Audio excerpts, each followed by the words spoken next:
우선 정치권에서 이렇게 그 국민들한테 실망을 주는 일이 벌어진 데 대해서 정치권에 있는 한 사람으로서 대단히 우선 송구스러운 마음을 갖고 있습니다.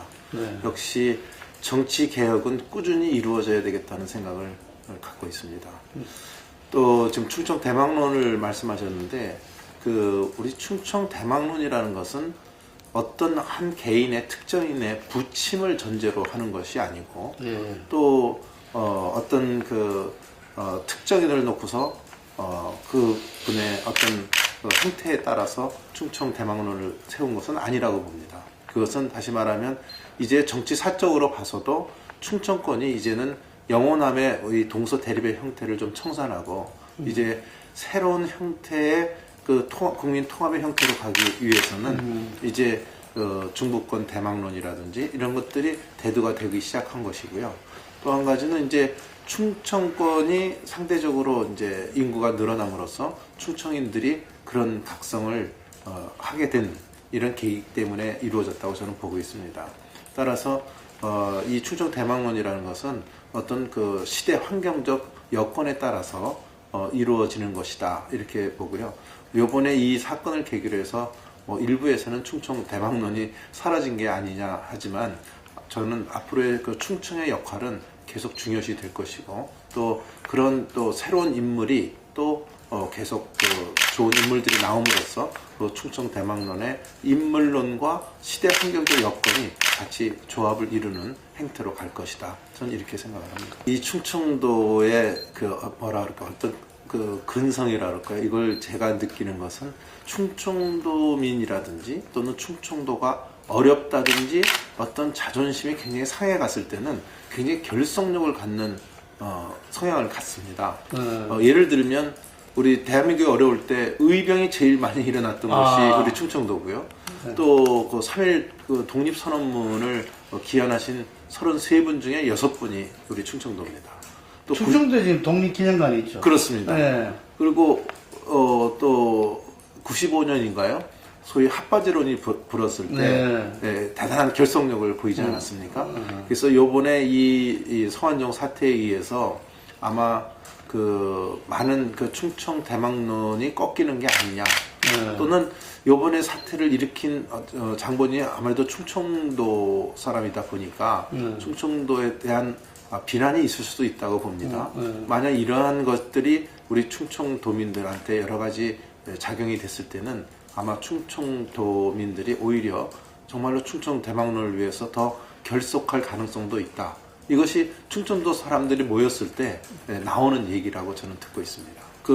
수도권 쪽이 이제 공장이 굉장히 포화 상태에 있습니다. 네. 더군다나 이제 수도권 쪽에 인구의 48%가 몰리다 보니까 노무현 대통령 때도 소위 지방 분권 또는 지방 분산 정책을 하지 않았습니까? 다시 말씀드리면 지방 균형 정책을 폈죠. 그래서 지방 균형 정책에 많은 국민들이 또 호응했던 것도 사실입니다.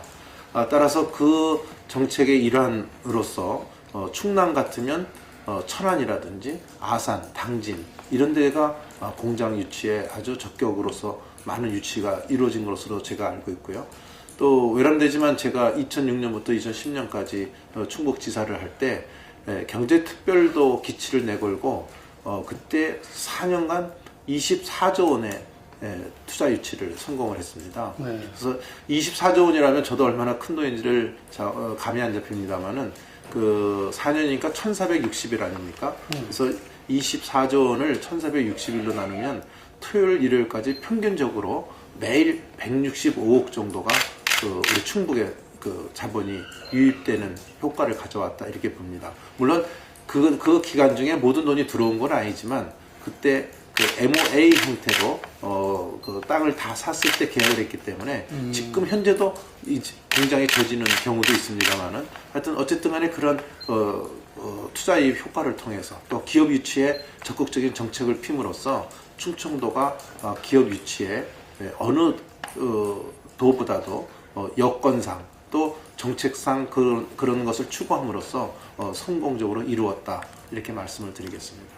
네, 제 기억으로는 지금 현재 박근혜 대통령이 당선될 때 108만 표 차로 이긴 것으로 알고 있습니다. 그 중에 충청북도가 12만 표, 충남이 한 15만 표 남짓 이겨서 한 27, 8만 표를 이기게 하는 그 역할을 했습니다. 대전은 엇비슷했습니다만은 그래서 결국 지금 지적해 주신 대로 그 108만 표 중에 거의 30만 표 가까이 역할을 했기 때문에 이번 박근혜 대통령을 당선시킨 데 충청도가 역할을 한 것에 대해서는 아무도 아마 부인을 하지 못할 것이다 이렇게 생각을 하고요. 또 다만 비록 이번의 문제뿐만이 아니고 그동안 충청도가 소위 말해서 캐스팅 보트 역할을 해왔다 하는 것에 대해서도 많은 분들이 공감을 하고 있습니다. 아마 요 다음에도 그 캐스팅 보트 역할은 당연히 할 텐데 이제 아까 처음에 나온 것처럼 충청도민들이 이제는 그런 역할론에서 이제는 우리가 대망을 이룰 때가 되지 않았느냐 이런 이제 도민들의 마음들이 좀 보이고 있다. 그래서 언론에서도 충청 대망론이라는 얘기가 나온 것 같습니다. 그래서 요담 대통령 선거 때는 아까 말씀 주신 대로 그 충청 역할론에 그칠 것인지 아니면 정말 충청도에서 어느 당이든 대통령 후보를 내서 한번 충청 대망론으로 갈 것인지 이것은 우리가 좀 기대해 봐야 될 것 같습니다. 예. 우리 충청 향후의 회장을 지내셨던 예전에 총무처 장관도 지내시고 서울시장도 지내신 돌아가셨지만 김용래 회장님이 계셨습니다. 김용래 회장님이 평소에 하신 말씀이 기억이 나는데요. 우리 지금 충청 남북도에 거주하는 인구가 한 500만 남짓 됩니다. 그런데 그 거주하는 분 말고 여기에 친인척이 되고 연관이 되고 하는 분들을 합하면 외부에만 한 700만 명이 있다는 거예요. 뭐 인천 이런 데는 굉장히 또 한 38%까지 올라가고 이렇습니다만은 그래서 두 개를 합치면 한 1200만 되지 않습니까? 우리나라 인구가 5천만이라고 그러면 인구의 4분의 1이 충청도 사람들하고 연계가 돼 있다.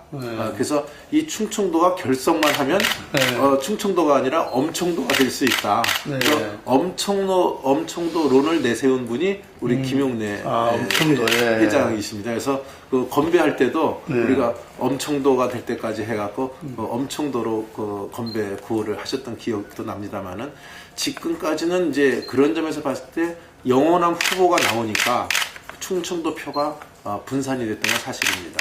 그렇지만 요번에는 뭐 지역색을 띈다기보다는 우리 정치 사적으로나 또 국민 통합적 차원에서 봤을 때 요번엔 충청권에서도 한번 그 훌륭한 자질과 능력을 갖춘 분이 있다고 한다면 우리 충청도 사람이 대통령이 되는 게 어떻겠느냐. 충청도 사람들이 말은 안 하지만 그런 마음을 많이 간직하고 있는 거죠. 그래서 요번에는 그런 그 충청 대망론이 계속 회자됐었고 또 앞으로도 저는 이 불씨가 삭지 않고 계속 움직여질 것이다. 저는 전망을 그렇게 하고 있습니다.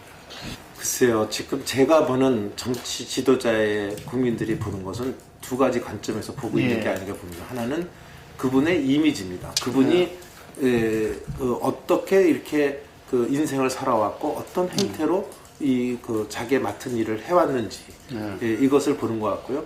두 번째는 그 자질과 능력을 보는 것이 아닐까 이렇게 봅니다. 구체적으로 말하면 첫 번째는 도덕성과 청렴성을 보는 것이고요. 두 번째는 그분이 대통령이 되면 소위 어떤 비전으로 어떻게 이 나라를 끌고 갈 수 있는 자질과 능력을 가졌느냐 이 두 가지 관점에서 대통령 후보를 소위 재단하지 않을까 저는 이렇게 봅니다. 이런 관점에서 봤을 때 이제 지금 말씀하신 뭐 지사도 하고 또 장관도 한 경험이 있고 또 국회의원 또는 최고위원 이런 경험을 한 사람이라면 일단 우리 운동 경기로 보면 기본기는 갖췄다고 볼 수가 있겠죠. 그래서 그렇지만 그 사람이 그 해온 동안에 어떠한 능력을 발휘했고 또 어떠한 이미지로 국민들한테 비춰졌느냐 이것이 중요한 것 같습니다. 다만 이제 충청권 대망론을 할 때 나중에 이제 그래도 어떤 인물이 있느냐를 그럼 찾지 않겠습니까? 여기에 그런 자질과 능력을 가진 사람, 예를 들어서 이제는 갑자기 혜성과 같이 나타난 사람이 아니라 국민들이 볼 때 안정감을 갖고 저 정도의 자질과 능력을 가진 사람이면 국정을 운영할 수 있겠구나.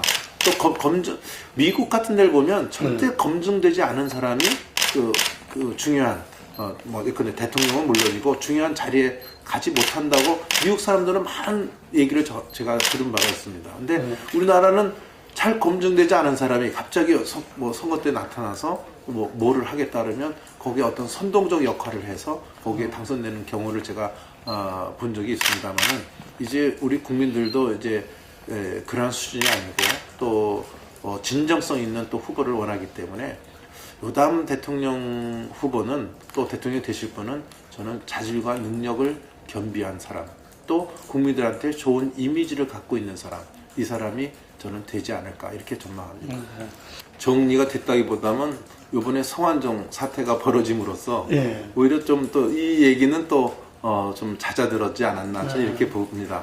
다만 이 법에 대해서 여러 가지 왈가왈부는 많지만 우리 그 헌정사상 또 이번에도 이 성완종 사태를 보면 국민들이 느끼는 것이 이 부정부패에 대한 불신이 이제는 한계에 다다른 게 아닌가 이렇게 저는 봅니다.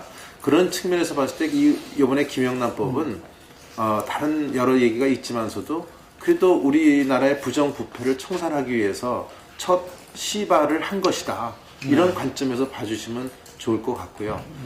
다만 이제 그 법을 제정하다 보니까 여러 가지 공공성 측면 또는 형평성 측면에서 김영란법 그 원안보다 언론기관이 더 들어갔다든지 사립학교가 더 들어간 점이 있습니다. 이 점에 대해서는 제가 알기로는 김영남 전 대법관 자신도 인터뷰를 통해서 위헌까지는 아니라고 본다 이렇게 얘기를 했고요. 또 정부의 공식 의견도 우리 국회에서의 답변에서도 위헌으로 보는 것이 아니라 다만 어느 선까지를 할 거냐 이거는 입법 정책상의 문제라고 하는 것이 정부의 공식 의견이었습니다.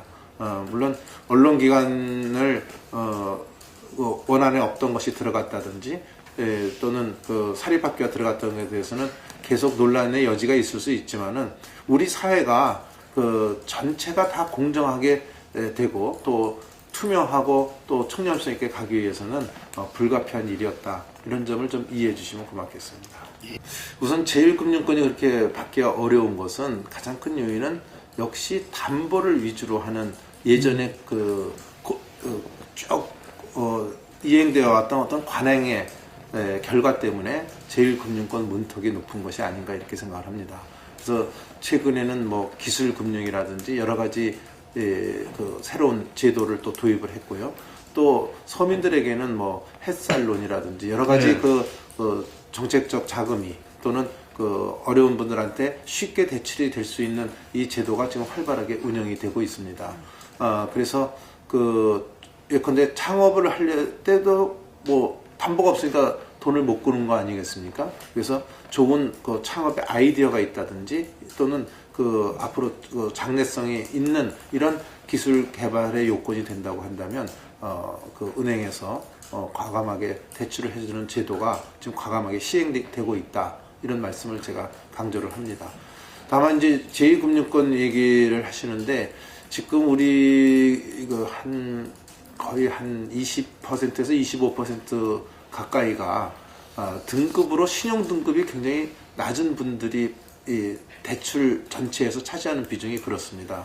그래서 이런 신용 등급이 낮은 분들은 아마 은행에서 돈을 꾸기가 굉장히 어렵지 않을까. 그래서 이런 분들이 더 어려운 신용 등급이 어려운 분들이 결국은 제2금융권을 더 문을 두들기는 것이 아닌가. 그래서 이런 것들에 대한 그 대책들을 저희들이 지금 만들어 가고 있고 특히 그 가계부채에 대해서 지금 많은 논란이 있었습니다만은 요번에 가계부채의 어떤 구조적 개선을 위해서 변동금리로 돼 있던 것을 좀 고정금리로 바꿔준다든지 또는 일시로 납부하게 된 것을 좀 분할하게 한다든지 그래서 요번에 많은 분들이 한 40조 가까운 자금을 통해서 가계 부채의 악성적 구조적 문제를 좀 개선하는데 우리 정부가 또 노력을 했습니다. 그래서 앞으로 이 가계 부채 문제가 좀 줄어들 수 있는 방법을 더 강구를 해야 되지 않을까 이렇게 생각을 하고 그 가계 부채 해소가 어느 정도 돼야 거기에서도 소득이 올라갈 때 또 소비도 창출이 될 수 있다고 보기 때문에 가계부채 문제를 저희들이 굉장히 지금 비중 있게 검토를 하고 있다는 말씀을 드립니다. 금융의 가장 기본은 두 가지입니다. 하나는 국민들로부터 신뢰를 받는 겁니다. 금융기관을 국민의 신뢰 문제가 지금 여러 가지 그동안의 동양 사태라든지 카드 개인 정보 유출 사건이라든지 또는 동양 사태라든지 이런 것들을 통해서 지금 그 금융기관의 신뢰가 많이 떨어진 거, 그래서 이것을 회복해 나가는 것이 제일의 관점, 기본 베이스라고 보고 있고요. 또 하나가 지금 지적하신 교육이라고 보고 있습니다. 지금 지적하신 대로 정말 저가 잘할 때는 또 물론이고 아마 최근 지금 학교 다니는 분들도 아마 금융에 대한 이 교육을 제대로 받지 못하는 게 아닌가 이렇게 생각합니다.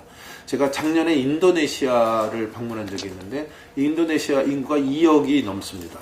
근데 거기서의 우리식으로 하면 금융감독원장 되시는 분을 제가 만났는데 그분 말씀이 가장 자기네들이 강조하는 게 금융교육을 시키는 거라고 얘기를 합니다. 그래서 굉장히 저도 그분 말씀에 공감을 한 적이 있습니다만은 우리도 할 때 그냥 금융이라는 것은 굉장히 전문적이고 굉장히 어려운 거다 이런 인식이 먼저 앞서거든요.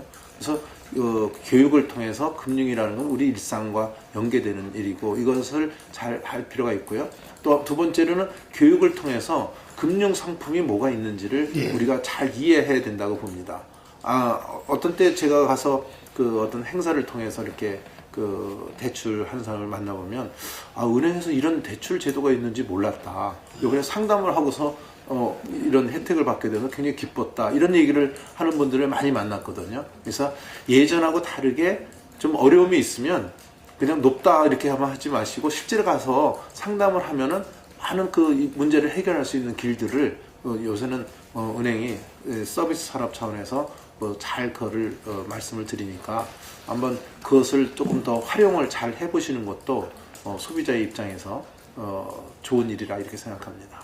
좋은 아이디어라고 생각이 합니다. 근데 금융센터 만들겠다 그러면 또 보육센터도 만들거나 여러 가지 질문이 이렇게 들어올 거로 봅니다만은 그 자체는 지금 말씀하신 말씀은 금융교육이 더 중요하다는 말씀을 얘기하신 거라고 생각합니다. 그래서 우리 금융연수원이 금융인들만 대상으로 하는 교육이 아니라 조금 금융에 관심 있는 사람들을 교육시키는 장소도 되고 또 한 가지는 처음부터 중고등학교 때부터 금융에 대한 교육을 외국의 선진 사례 같은 경우가 잘 된 경우가 많이 있거든요. 그래서 외국의 선진 사례를 잘 검토해서 우리 실정에 맞는 금융 교육을 학교 교육 때부터 입시 교육만이 아니고 우리 실생활에 필요한 교육을 제대로 받아나가는 이런 시대가 열렸으면 좋겠습니다. 가장 큰 문제는 역시 규제 개혁에 있다고 봅니다. 지금 말씀하신 대로 제조업 분야는 삼성전자 같은 건 세계 굴지 회사가 되는데 우리 금융은 81위라고 그럽니다. 어느 통계에 나온 거 보면 어떤 아프리카의 어떤 나라보다도 우리가 더 처진다는 이런 보고서가 나온 적이 있는데 우리가 과감하게 규제 계획을 통해서 은행이 산업화 될 수 있는 창조성을 갖고 움직일 수 있게 어떤 이 카테고리에 딱 나서 요 범위 내에서 음물한 개구리식으로 활동하게 했을 때는 저는 금융산업은 더 발전될 수 없다 이렇게 보고요. 이것을 위해서는 정말 외국으로도 나갈 수 있고 마음껏 금융산업을 좀 역량을 필 수 있는 이런 규제 개혁을 과감히 없애야 되겠다 이런 생각을 갖고 있습니다. 우리 흔히 배울 때는 경제 주체가 정부, 기업, 가계 이것을 우리는 배워왔지 않습니까? 이것은 맞는 얘기입니다. 근데 이 경제 주체 세 군데 중에서 정부만이 움직여서는 저는 이 기업과 가계의 움직임이 없이는 안 된다는 그런 측면에서 말씀을 드린 거고요.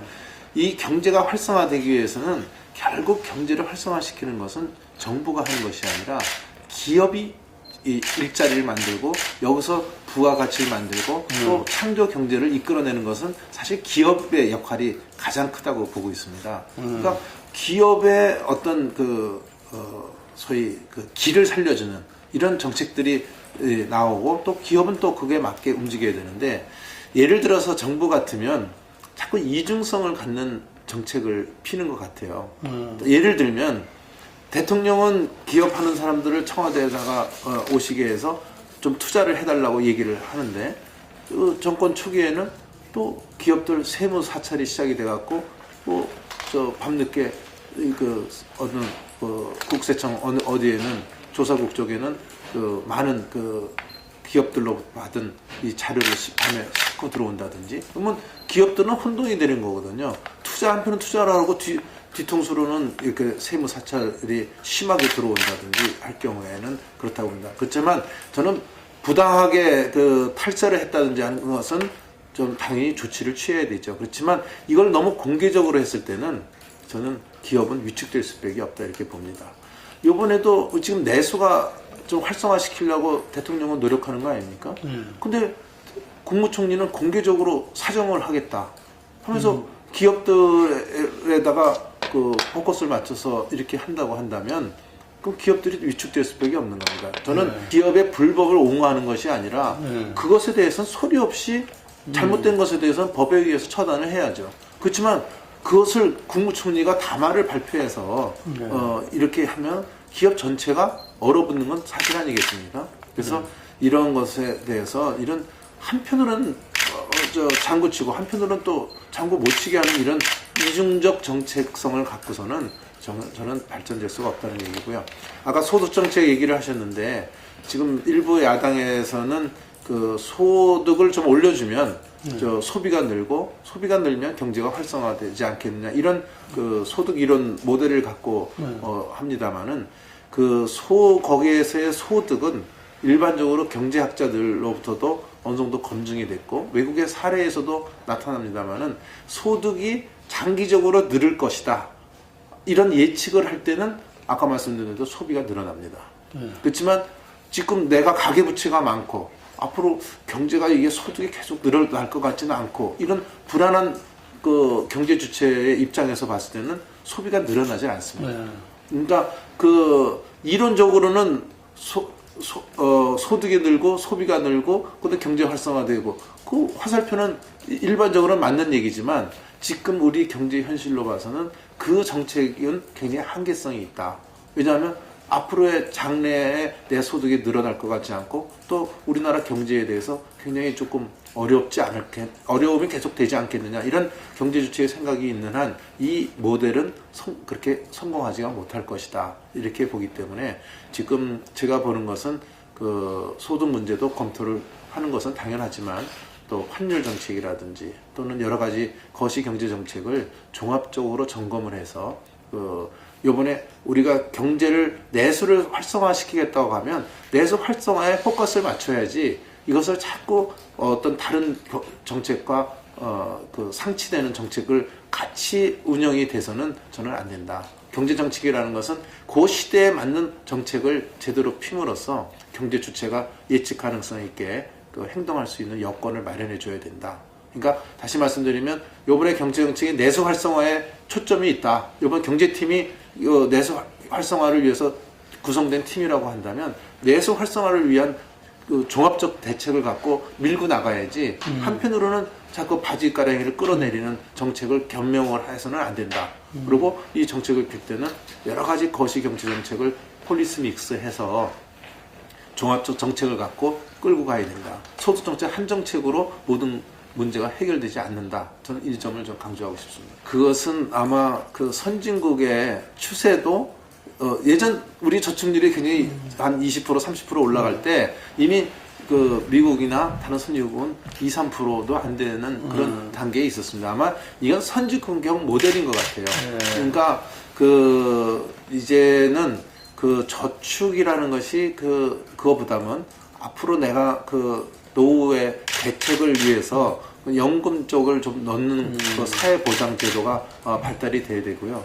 이제는 예전하고 다르게 소득 수준이 그래도 우리가 28,000달러가 넘어가는 소득 수준이 되다 보니까 그 소득에 걸맞은 생활 패턴이 이제 몸에 배진 거죠. 그러니까 어떤 예전같이 소득이 적어도 절약을 한다든지 이거보다는 소득 생활 패턴이 그렇게 된 것 같아요.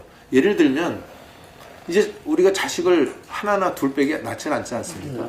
그럼 이 자식이 잘 되길 원하니까 예전 같으면 저희가 대학교 다닐 때 어학 연수를 간다든지 또 몇 년 휴학하면서 외국 가서 뭐 생활하고 온다든지 이런 거 상상도 못했거든요.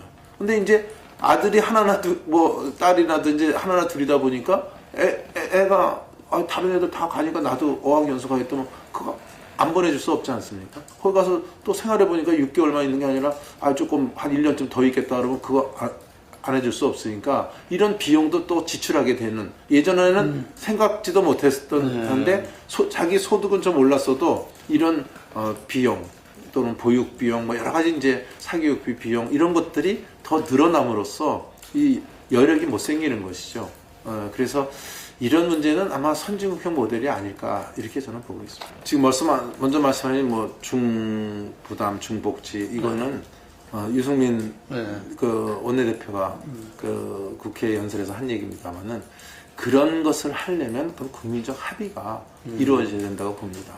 그냥 좀 어려운 용어를 쓰는 것보다는 쉽게 얘기를 하려면 저는 복지는 한국형에 맞는 복지 행태를 우리가 스스로 만들어야 된다 이렇게 생각합니다. 우선 선진국이 어떻게 따라했고 선진국형 모델로 했다가는 잘못하면 밑빠진 독이 될 수 있거든요. 그러니까 우리 재정이라든지, 근데 아까 소득 얘기가 나왔습니다만은 소득을 올리더라도 기업의 생산성 범위 내에서 소득이 올라갈 때 그것이 그 합리적인 그 소득 향상이지, 기업 생산성보다도 또는 노동 생산성보다도 임금을 더 올리면 기업이 견뎌내겠습니까? 그런 걸로 가서는 결국 우리의 살을 스스로 갉아먹는 것이다. 이런 의미를 갖습니다. 복지도 저는 마찬가지라고 봅니다. 복지도 우리 재정이 그것을 허용할 수 있는 범위 내에서 거기에 맞춤형 복지가 들어가야지, 재정하고는 전혀 관계없이 그 어떤 욕구, 어떤 또 정치적인 파퓰리즘에 의해서 복지 정책을 폈다가는 그동안 우리가 성장해 놓은 거를 다 까먹을 수가 있다. 그 이미 외국의 그리스라든지 또 다른 스페인이라든지 여러 가지 사례가 있지 않습니까? 그래서 우리가 그것을 타산지석으로 삼아서 우리의 여건, 한국의 뭐 재정적인 여건, 또 여러 가지 사회적인 여건, 또 국민적 욕구 수준 이런 것들을 여러 가지를 감안을 해서 국민적 합의를 도출해서 이 정도 복지에서 하고 앞으로 이제 또 어떤 여건에 따라서 그 탄력 있게 맞춤형으로 가는 이런 복지 모델이 중요하다. 그러려면 국민적 합의를 이끌어내야 되는데 이 합의가 굉장히 쉽지가 않은 겁니다. 공공계는 공공계대로, 노동계는 노동계대로 자기의 욕구를 분출하는데 우리가 이 대한민국이라는 어떤 큰 우리나라를 생각하는 관점에서 그런 개혁의 주체들이 잘 합의가 도출되기를 저는 기대하고 있습니다. 공무원 연금에 대한 협상도 그 하나의 일환으로 볼 수 있는 거죠. 그렇습니다. 예. 지금 이렇게 하다가는 뭐 누구 대통령께서 말씀을 하셨지만은 이제 한 달에 뭐 100억씩 나갈 수도 있다. 뭐 이렇게 얘기가 나오니까 이거는 안 되는 거죠. 그러니까 이제 그 문제에 대해서는 우리가 국민적 합의를 통해서 적정 수준에 맞게 우리 재정에 부담할 수 있는 범위 내에서 그것을 조정해 나가는 것은 아마 당연한 거다 이렇게 봅니다. 그렇지만 또 그 당사자인 공무원들은 뭐가 좀 소득이 깎이는 것 같으니까 여러 가지 요구를 하고 있습니다만은 하여튼 이것은 우리가 지금 대한민국이 당면한 과제 중에서 풀어야 될 저는 현안 숙제라고 보고 있습니다. 뭐 민주주의라는 거는 그 과정이 또 중요한 거 아니겠습니까? 그래서 이런 국민적 합의를 도출해야 될 국가적 아젠다나 과제 같은 것은 시간이 걸리더라도 참고 끌고 가야 된다. 저는 이렇게 보고 있습니다. 이 지도자들이 그걸 갖다가 어쨌든 간에 좀 너무 앞서 나가지 말고 국민과 좀 함께 가는 게 좀 필요할 것 같아요. 그렇습니다. 우리가 다시 말하면 조광조 때처럼 갑자기 그냥 급격한 개혁에 성공 못한 것도 마찬가지고, 그렇다고 또 기득권에 안주해서 아무런 변화가 없이 이대로 가는 것도 이 대한민국을 발전시킬 수 없습니다. 그러니까 그것이 우리 좋게 말해서 정치적, 경제적, 사회적 우리 환경 여건에 맞는 우리 한국의 모델을 자꾸 만들어 갈 때, 근데 그 베이스는 국민적 합의에서 이루어질 때 저는 성장할 수 있다고 보고 있습니다. 지금 법인세를 말씀하셨습니다만은 일반 조세 부담률 수준으로 봐서는 우리가 아직도 조금 낮은 수준에 있다는 얘기를 해서 좀 세금을 좀 더 걷어야 되지 않냐. 또 요새 또 재정이 어렵다 보니까 그런 얘기를 하는 분들도 많이 있다고 제가 듣고 있습니다.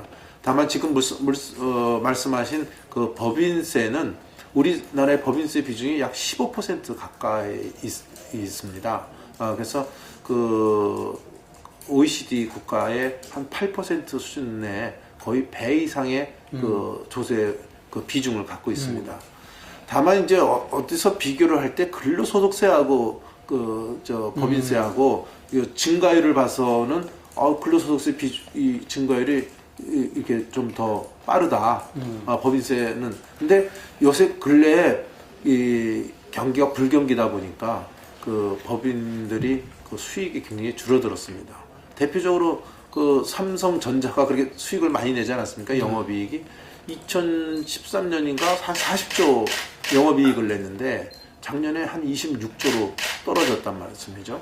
또 뭐 철강이나 조선 부분은 뭐 IMF 수준보다도 지금 더 떨어진 수익률을 내고 있습니다. 네. 그래서 이런 경우를 봐서 이 법인이 수익을 많이 못 내다 보니까 법인세의 증가율이 좀 둔화된 거는 사실이고, 근로소득세가 계속 그 정기적으로 또 납부대가 되니까 이것은 그대로 유지가 되다 보니까 그 차이를 직접 비교하는 것은 문제가 있다.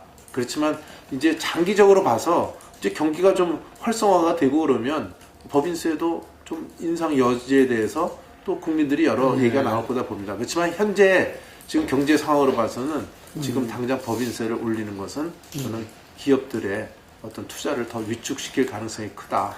그래서 지금 당장 법인세를 올리는 것에 대해서는 제가 적극 찬성하고 있지는 않습니다. 너무 사행성 성격으로 흘렀다. 이렇게 저는 한마디로 얘기를 하고요. 사실은 이 문제를 위해서는 게임의 어떤 질을 높인다든지 콘텐츠를 말하는 거죠. 콘텐츠의 질을 높인다든지 이런 것들을 기업 스스로가 그것을 제고하는 노력을 해야 되는데 그거보다는 오히려 어떤 사행성을 해서 돈을 뭐 나쁘게 말하면 긁어 모은다 그럴까요? 이런 행태는 우리가 이제 그만해야 되겠다 이런 생각을 갖고 있습니다. 그래서 이것이 제일 좋은 것은 기업이 자율 규정을 통해서 자율적으로 그것을 잘 정화해 나가면 제일 좋은데 벌써 그렇게 하겠다고 스스로 한 약속들이 지금 이행이 되지 않고 오히려 더 사행성으로 흐르고 약속을 했지만서도 약속이 저버려지는 이런 사태를 보면서 결국은 이것은 일정 부분 근데 현금으로 직접 이루어지는 이런 아이템에 대해서는 좀 규제를 하는 게 좋겠다 하는 의미에서 이번에 그 게임법을 냈고요.